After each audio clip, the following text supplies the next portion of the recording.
Bueno, seguimos conversando ya en este segundo panel y con nuevos invitados, porque hoy día voy a conversar en este momento con Marcelo Triviño, que él es director del Instituto de Seguridad Laboral de Magallanes. Y en espera también de que se conecte la Seremi del Trabajo y Previsión Social, Victoria Cortés, de quien ligerito seguramente va a estar también con nosotros. Pero ¿por qué es tan importante que hoy día converse aquí con Marcelo, con Victoria? Hola Victoria, qué gusto de saludarte. Bienvenidos a ambos a este programa Conversando con Cristina. Hola Cristina, muy buenas tardes. Hola Marcelo, muchas gracias por la invitación. Un gusto tenerlos acá y hablar sobre un tema tan relevante como es la seguridad y la salud laboral de los trabajadores, porque creo que hoy más que nunca, en estos momentos tan críticos que vivimos, necesitamos tomar conciencia, ¿no es cierto?, de lo que significa cuidarse, de lo que significa tomar las medidas de seguridad para el cuidado de la salud. Así que qué bueno que podamos hablar de este tema, y porque también estamos de celebración, ¿verdad? Entonces les pregunto a ustedes, que son los especialistas, ¿cómo está hoy en día esa temática en las empresas, en todos los espacios laborales? ¿Comienzo yo o comienzas tú, Víctor? Yo, Marcelito, solamente quiero hacer una pequeña introducción porque Marcelo es el experto, tú ya lo conoces, nuestro director del Instituto de Seguridad Laboral. Sin embargo, agradecerte, Cristina, la oportunidad, porque como tú bien señalas, estamos en un mes muy relevante para el ISL, para la cartera de trabajo, y que dice relación con el mes de la prevención de riesgos. Por eso estamos participando en una serie de actividades de forma conjunta con Marcelo para concientizar y no dejar nunca de lado, sobre todo en el contexto que estamos viviendo, Cristina, porque efectivamente el año 2020, desde el punto de vista de la crisis sanitaria y el deber del empleador de cuidar debidamente la salud y vida de los trabajadores, ha sido un año de altos desafíos. Y nosotros esperamos que este año 2021, si bien es cierto, gracias al exitoso proceso de vacunación que está liderando nuestro presidente, podamos de alguna forma, ojalá en el primer semestre, tener ya dentro de todo más controlado lo que es la pandemia. De todas formas, sabemos que nos queda un camino muy importante por recorrer. Así que agradecer, Cristina, el espacio que tú nos brindas para poder transmitir un poquito de qué se trata, cómo está nuestra región actualmente en materia de accidentes laborales, de enfermedades profesionales, cuáles son los desafíos que se nos vienen. Así que ahora sí, sin extenderme más, le doy la palabra a Marcelo. Gracias, Cristina, un gusto también hablar con nuestros oyentes. Bueno, primero que todo te cuento que mundialmente se conmemora más que celebrar, porque no es una celebración, sino es más bien una alerta que año a año se hace el día 28 de abril, del Día Mundial de la Seguridad y la Salud en el Trabajo. Puedo decirte que el Instituto de Seguridad Laboral es el organismo público que se preocupa de la administración de la ley 16.744, tiene por el solo ministerio de la ley la administración de este seguro, sin perjuicio que además del ISL existen también organismos administradores privados, como son conocidos por toda la ciudadanía, que son la Mutual, la H, el IST. Entre los cuatro hacemos la prevención de todos los trabajadores que en Chile cotizan. Por eso partimos de la base, y un punto inicial de la conversación de la prevención es la obligación de los empleadores de cotizar para sus trabajadores. El hecho de que un trabajador no cotice, que es un tema que ha estado tan en boga, el tema de las cotizaciones, no olvidar que las cotizaciones no son solamente la cotización del FP, son también el 7% de salud, está la cotización adicional de la ley SANA, del seguro de accidente del trabajo, de la ley para las pensiones de invalidez y sobrevivencia. Entonces, todo esto es un abanico de protección de seguridad social que tienen todos los trabajadores que se encuentran regidos por un contrato de trabajo en Chile, además de los trabajadores que se encuentran permanentemente efectuando labores de manera independiente y que emiten las denominadas boletas de honorarios. Son trabajadores por cuenta propia en la mayoría de los casos, y que cumpliendo unos ciertos requisitos de boletas, de montos de boletas en el año, inmediatamente con la operación renta, Impuestos Internos le hace una retención y de esa retención se paga la cotización de accidentes del trabajo para el año siguiente después de la operación renta. Es decir, te cubre 12 meses previo a que eventualmente tú pudieras necesitar activar el seguro o a través de una enfermedad por ocasión de una enfermedad del trabajo o un accidente laboral. Eso es en síntesis la cobertura de la ley 16.744, que ya tiene 51 años de existencia en Chile, que es un ejemplo latinoamericano de prevención. Hay países que no tienen esta cobertura, hay trabajadores que al accidentarse en otros países del tercer mundo simplemente se las tienen que arreglar por sus propios medios o ocupando las prestaciones médicas que entrega la salud común. En el caso de esta ley, entrega prestaciones médicas especializadas con un enfoque laboral. Entonces, eso es a grandes rasgos el trabajo que hacemos tanto en la región como en el resto del país. Oye, Chiquillo, en la mayoría de las empresas hoy en día existen, ¿no es cierto?, personas encargadas de este tema de seguridad. ¿Y cuál es la función que cumplen ellos dentro de la empresa? Porque igual no deja de ser una lucha permanente que la gente se responsabilice, se autocuide, ¿cierto? Y tome conciencia de tomar algunas medidas preventivas, ¿no? La claro, verdad... efectivamente, Marcelito, en términos generales, Cristina, tenemos dos figuras dentro de las empresas. Por un lado están los comités paritarios y por otro lado están los prevencionistas de riesgo. Corrígeme, Marcelo, hubo una modificación legal en el último tiempo que modificó los requisitos en cuanto a las empresas que están obligadas a contar con prevencionistas de riesgo. ¿Es así? La verdad es que la obligación de tener un prevencionista es únicamente de las grandes empresas. Las empresas en Chile se pueden catalogar de distintas maneras, de cantidad de trabajadores, de las utilidades que tienen, son distintos parámetros, pero en materia laboral se rigen por cantidad de trabajadores. Así como usted, Cristina, tiene la percepción de que la gran mayoría de las empresas tienen prevención, no es así. Más o menos el 80% de las empresas no van a tener un prevencionista porque no tienen más de 100 trabajadores. En Chile, para que usted contextualice, y hablando desde el panorama del ISL, nosotros cerca del 90% de nuestros usuarios son pymes, es decir, pyme o micro y pequeña empresa, que muchas veces no tienen más allá de 10 trabajadores, y esas empresas no están obligadas, salvo a tener su reglamento interno de higiene y seguridad.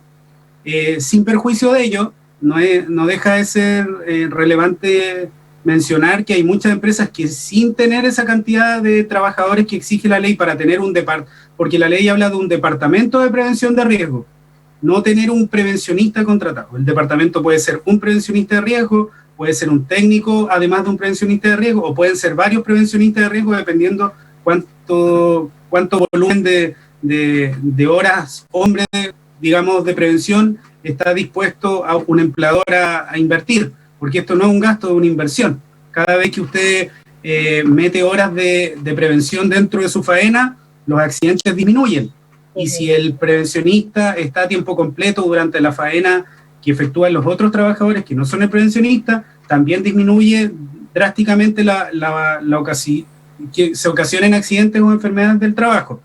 En el caso de las empresas que no tienen la obligación de tener prevencionista o no tienen las capacidades económicas de realizarlo, o simplemente deciden no tener un prevencionista, para eso estamos los organismos administradores. Ellos tienen, como cotizan, tienen también el derecho de exigirnos a nosotros asesorías preventivas.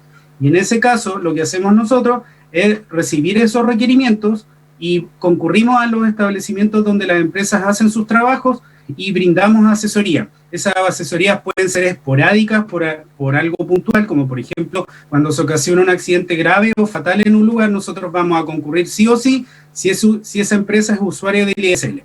Pero en cualquier tiempo del año, si un empleador se comunica con nosotros por distintas vías, un correo electrónico, presencialmente en la oficina o por un llamado, nosotros vamos a concurrir y vamos a evaluar preventivamente esa empresa y le vamos a recomendar mejorías. Y los intervenimos a través de un procedimiento que se llama microcesat, que nosotros acompañamos a la empresa, que generalmente son pequeños empleadores, que a veces no conocen nada de materias preventivas y es legítimo no saberlo. Estos son temas súper técnicos que hay que verlos in situ, y nosotros los acompañamos a veces por años. Hay usuarios del ISL que nosotros los conocemos pero por mucho tiempo y que permanentemente nos están pidiendo cosas. Y hay otros que simplemente nunca nos piden una asesoría, y si nosotros por los calendarios de visitas que efectuamos no cae ese RUT dentro de las que tenemos que visitar, simplemente nosotros no concurrimos ahí. Y hay una especie de omisión que el sistema genera por la gran cantidad de empresas que existen en Chile. Son miles y miles de empresas que todos los años están trabajando, y día a día nacen nuevas empresas, cientos de empresas al día en Chile. Entonces es muy difícil dar una cobertura total.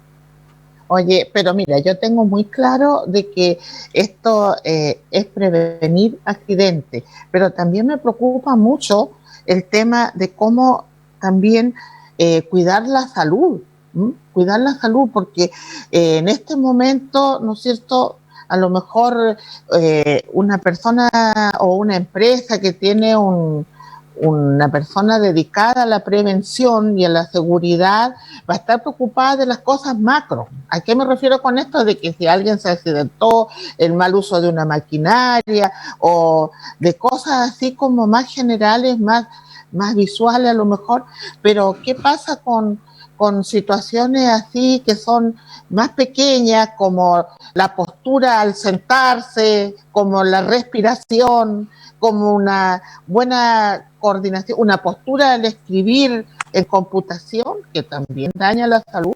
Y eso, ¿cómo se está trabajando como prevención?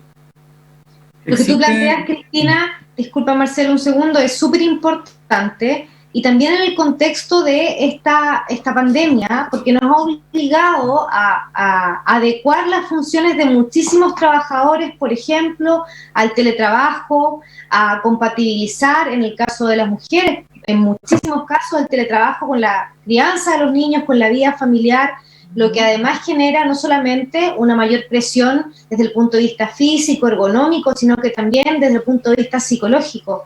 Y es por lo mismo que nosotros como cartera, al momento de hacer el lanzamiento del paso a paso laboral, hemos hecho mucho hincapié y hemos recalcado la importancia que todas las medidas de prevención, no solo del COVID, sino las medidas que dicen relación con el cuidado íntegro de la salud física y psicológica de los trabajadores, sea previamente consensuada y discutida con los dirigentes sindicales como representantes de sus socios. Entonces aquí es súper importante que los trabajadores estén involucrados, que tengan un rol activo a la hora de definir estas materias al interior de la empresa. Ahora Marcelo te va a comentar también de que existen departamentos dentro del ISL que efectivamente pueden prestar esta asesoría, como señalas, de lo más micro, ¿verdad? En la postura, en las pausas saludables. De hecho, hoy día en un webinar en el que participamos en el lanzamiento de un libro que se llama Conocer para Prevenir, y en donde recoge una de sus historias recoge la experiencia de una empresa magallánica que es asesorada por el ISL. También se tocó este tema respecto a todos los esfuerzos que ha hecho el ISL para poder llegar en menor tiempo a la mayor cantidad de usuarios posible, adaptando también nuestra forma de asesoría, subiendo cápsulas informativas a la página de internet, pudiendo tener más feedback por medio de este nuevo sistema al que nos estamos acostumbrando, ¿verdad?, con sus usuarios. Así que, Marcelito, no sé, tú puedes comentarle un poco más a Cristina sobre esto.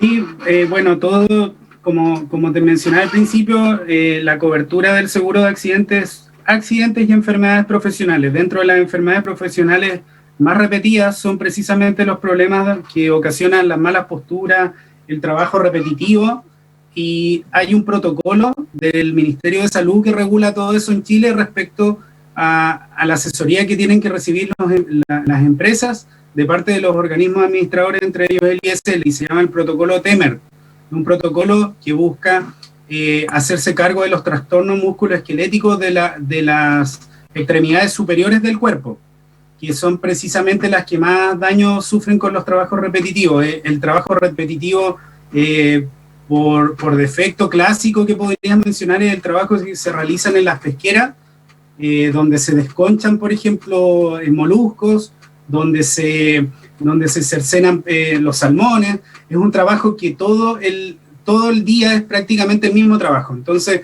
ese trabajo hay un protocolo que regula la forma de realizarlo, las detenciones que tienen que ocurrir durante la jornada para que la persona haga sus ejercicios, haga lo que mencionaba Victoria, las pausas saludables. Todo eso está reglamentado y los empleadores, por el solo hecho de existir este protocolo, tienen que aplicarlo. Y el ISL y otros organismos, como también la Seremi de Salud, pueden fiscalizar el cumplimiento de este protocolo. Así como existe el protocolo TEMER, que es para el tema musculoesquelético de las extremidades superiores, también existe un protocolo que se llama el protocolo ISTAS 21, que es un protocolo que Chile replicó de la normativa española, y ese protocolo se interesa, se preocupa y fiscaliza el tema psicosocial. Es decir, cómo yo, y más en el actual contexto de pandemia, cómo yo me puedo ver afectado psicológicamente en mi trabajo, y esa afectación psicológica me pueda llevar incluso a enfermarme psicológicamente. Y para eso se hace una intervención también a través de profesionales psicólogos del ISL en todo el país, que visitamos las empresas, asesoramos, y hay unos comités que las empresas tienen que efectuar, que tienen que reunirse, similar a lo que hace un comité paritario, para evaluar las labores de los trabajadores, y en la eventualidad de que se calificara alguna denuncia de un trabajador como una enfermedad profesional psicológica, se va a intervenir la empresa, se genera lo que se llama un evento centinela, y de ese evento se van a dar directrices a la empresa para que esa situación, con el paso del tiempo, deje de existir. Es decir, la cobertura de la ley en Chile es tan amplia y tan completa que se preocupa no solamente de todos los aspectos físicos de mi cuerpo, sino las de mi psiquis. Así que, por ese lado, un trabajador que sienta que está siendo afectado o por el trabajo mismo o por el trato que recibe de parte de o el empleador, compañeros de trabajo, una jefatura intermedia, puede solicitar o tanto a la dirección del trabajo que investigue estos temas como una eventual vulneración de derechos fundamentales, o a su organismo administrador como una enfermedad profesional que se tiene que evaluar y calificar. Oye, a mí me preocupa mucho. Yo leí hace un par de años atrás, cuando recién empezó a aflorar esto del uso de la computación, de que uno tenía que controlar un poco, no era saludable estar todo el día frente a una pantalla o conectada, ¿no es cierto?, a un medio tecnológico, ya sea computador, ya sea teléfono, y a mí me preocupa porque hoy en día todo se hace desde la mañana a la noche. Hay muchas personas que están conectadas en algún equipo tecnológico.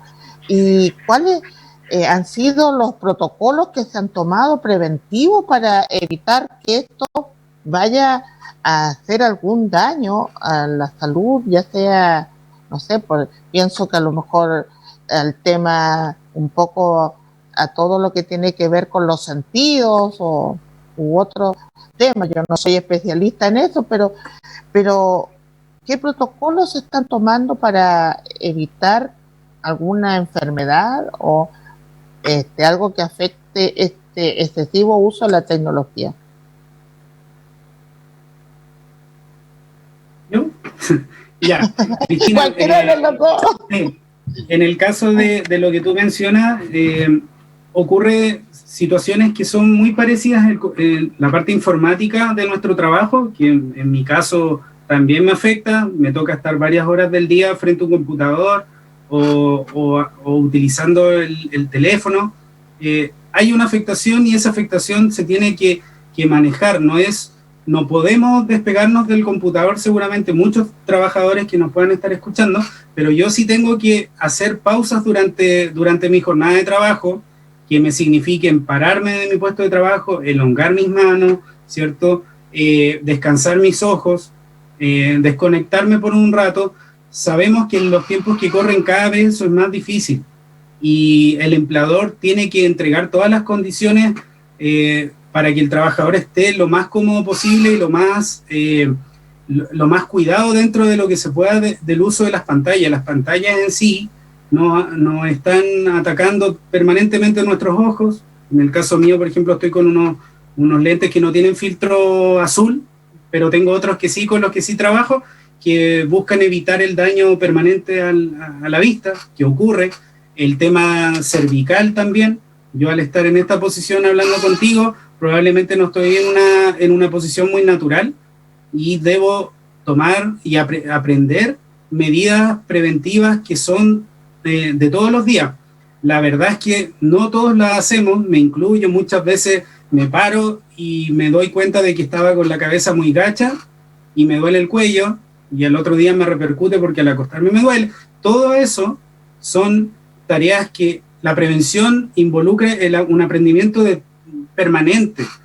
No va a ser el empleador el que va a evitar que, por ejemplo, 20 personas que trabajan en una oficina frente a un computador se puedan sentir adoloridas por una posición que no es natural. Entonces, ahí está la tarea de los organismos administradores, del ISL y de los comités paritarios, de los sindicatos, de los empleadores, es machacar, que estas prácticas tienen que asumirse como igual como ir a servirse de vez en cuando durante el día un café a la cocina de la empresa, lo mismo, que cada cierto momento yo tengo que estirar mis manos, a ver dónde me pueda sentir mal, si ese dolor se me hace permanente, como ocurre mucho con el manguito rotador, con los codos, con las rótulas. Yo tengo el derecho también de pedir que el organismo administrador evalúe la dolencia que yo tengo para que la califique si tiene un origen laboral o común. Hay una situación que ocurre mucho, que hay ciertas dolencias que son por desgaste de material, digamos, de nuestros cuerpos, que después de cierta edad las personas empiezan a tener pérdida de fortaleza en los cartílagos, pérdida de calcio, y hay dolores que muchas veces las personas piensan que es de un origen laboral, pero son calificados como de origen común. Y eso hay siempre una dicotomía, una discrepancia con ese tema, porque las personas legítimamente sienten que todo dolor que se le ocasiona trabajando es producto del trabajo. Y no siempre es así. Muchas veces el trabajo solamente va a acentuar algo que ya lo traemos en nuestro cuerpo, producto de muchos factores, entre esos que alimentación tuvimos cuando éramos niños. Hay que pensar que hay muchos trabajadores, estamos en el 2021, ¿cierto? Las condiciones de alimentación hoy son muy distintas a las que tenían los trabajadores cuando eran niños en los años 50. Todo eso va repercutiendo y es un tema fascinante desde el punto de vista de la ergonomía, la salud del trabajo.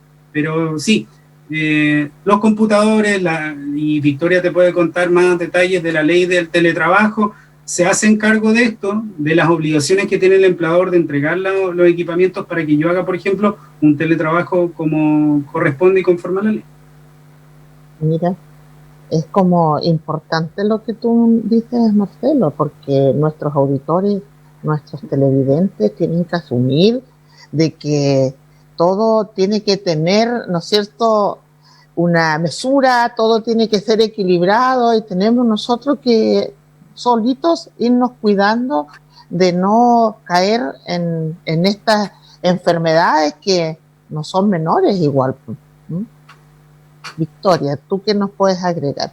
Bueno, efectivamente, tal como señalaba Marcelo, es importante que este tipo de prácticas las vayamos incorporando en nuestra cotidianidad, es decir, en nuestra rutina diaria, así como llegamos a la oficina, prendemos el computador, a lo mejor nos preparamos un cafecito, es importante que estas pausas sean parte de nuestra rutina.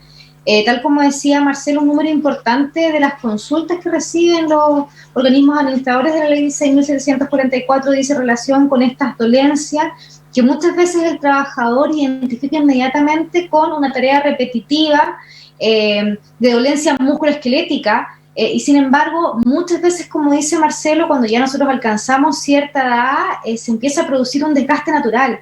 Y entonces es cuando con mayor razón necesitamos ser responsables y adoptar este famoso término de autocuidado, pero adoptarlo en serio. Como tú señalabas, Cristina, hoy día pasamos muchas horas frente al computador. Yo diría que más que la cantidad de horas que pasamos frente al computador, hemos en muchos casos trasladado el lugar en el cual estamos desarrollando nuestras funciones, porque la verdad es que hace un buen tiempo ya que la gran mayoría de las tareas de los trabajadores que no son de esfuerzo físico, se realizan a través de una pantalla y de un computador. Pero hoy día la diferencia es que se han trasladado en muchos casos a la casa. Entonces aquí está la importancia de contar con una silla ergonómica, ¿verdad?, que nos permita adoptar una postura correcta, en exigir al empleador el cumplimiento de todas las normas contempladas en la ley de teletrabajo. Como tú sabes, nosotros lo hemos conversado en otras oportunidades, Cristina, esta ley de teletrabajo fue impulsada por el gobierno del presidente Sebastián Piñera en cuanto asumimos el gobierno. Sin embargo, se demoró un poco su aprobación, y una vez que comienza la pandemia se hace necesario acelerar todos los mecanismos para sacarle a la luz, y así fue, y tiene más de un año de vigencia. Hace poquito celebramos el primer año de vigencia de la ley de teletrabajo, y lo que nosotros percibimos como Seremía es que la modalidad de teletrabajo llegó para quedarse. Entonces, más necesario se hace aún el interiorizar en los trabajadores, en la empresa, en los sindicatos, en todos los equipos, la importancia de tomar estas conductas de autocuidado con mucha responsabilidad e incorporarlas dentro de la rutina diaria. Chiquillos, ya nos vamos a tener que ir porque llegamos al término de este bloque. Le agradezco toda esta información, agradezco esta posibilidad de ustedes de estar hoy día conversando conmigo. Ha sido muy interesante, y en otro momento a lo mejor podemos continuar hablando de estas medidas preventivas. Pero ya nos tenemos que ir. Gracias, Victoria, gracias, Marcelo, y ya nos vamos. Cristina, muy levemente me despido haciendo un llamado al autocuidado. Estamos pasando por un momento complejo en la región, nuestros casos han aumentado, así que por favor, a ser muy responsables, adoptar todas las medidas dispuestas por la autoridad sanitaria. Un abrazo, Cristina, y muchas gracias. Igual a ustedes, que estén bien. Nos vamos. Chao, Cristina. Chao, Marcelo. Chao, Marcelo. Muchas gracias a todos. Gracias. Polar Comunicaciones, radio, televisión e internet presentó Conversando con Cristina.